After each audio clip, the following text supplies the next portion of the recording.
Yo mga tropa, tara pag-usapan natin tong batang to, si Will Richard, rookie ng Golden State Warriors. Nakita nyo ba tong performance niya laban sa Lakers? Grabe, akala mo veterano na eh. Unang laro pa lang niya ngayong season yan ha. Tignan nyo, relax na relax lang sa bench pero mamaya hahataw na yan. Kitang kita mo yung intensity, di ba coach? Nagbibigay ng instruction. Syempre si Steph Curry yan, leader at sure ako, tuwang-tuwa si Steph sa ipinakita ni Richard. Isab-in na siya, galing sa bench, biglang pasok. Tignan natin kung paano siya mag-a-adjust. Pagpasok pa lang may foul agad, si Austin Reeves ang binantayan. Ayun, na fake ni Reeves, pumasok si Richard sa loob, tinawagan ng foul. Mga tol, huwag nating kalimutan, nangyayari talaga ang pagkakamali sa laro, lalo na sa isang rookie. Pero tingnan nyo kung paano siya bumawi. Ito na, solid defense ang pinikita niya. Hindi niya pinayagang maging madali ang atake ng Lakers. Importante yan. Sabi ko sa inyo, babawi yan. 30 seconds lang mula nung ma-foul. Biglang steal ulit kay Reeves. Dinikitan niya talaga. Pero di lang yan. Ito pa, depensa naman kay LeBron James. Siyempre, si LeBron yan. Tinitignan niya kung paano siya maiwasan sa foul. Alam mo na, si Luka madalas mang-uto para ma-foul mo. Pero ito ang pinakamalupit. Biglang takbo, steal at alley-oop. Ang ganda ng timing. Parang automatic. Will Richard sprint the floor.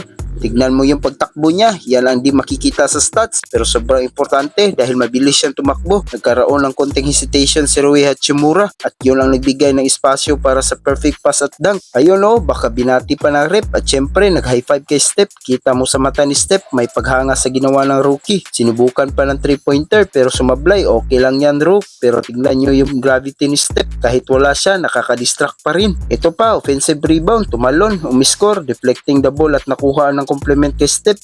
Yan ang di mo matuturo. Tignan nyo tong defense niya, umiikot siya sa screen at hindi siya nagpapaswitch. Yan ang maliliit na bagay pero sobrang importante sa Warrior system. Ito na, si Steph na naman ang nag-initiate, napuwersa siya mag-turnover. Pero tignan nyo yung hustle ni Richard, kahit na foul siya, pinakita niya ang effort niya.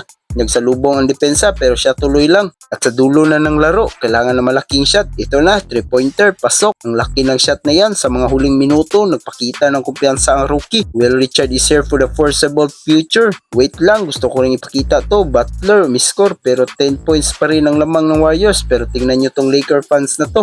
Nag-walk out na, sabi niya, ay labas na ako dyan, suko na. At ito pa, sa huli, sinubukan niya ulit pero na-block ni Wenyan Gabriel. Sa kabuuan, solid ang laro niya. Mga tol, yan si Will Richard, ang rookie na di takot. Pinakita niya lahat, hustle, solid defense, clutch 3 at alley-oop finish. Sa tingin nyo, maging big part ba siya ng rotation ng Warriors ngayong season? Comment na sa baba.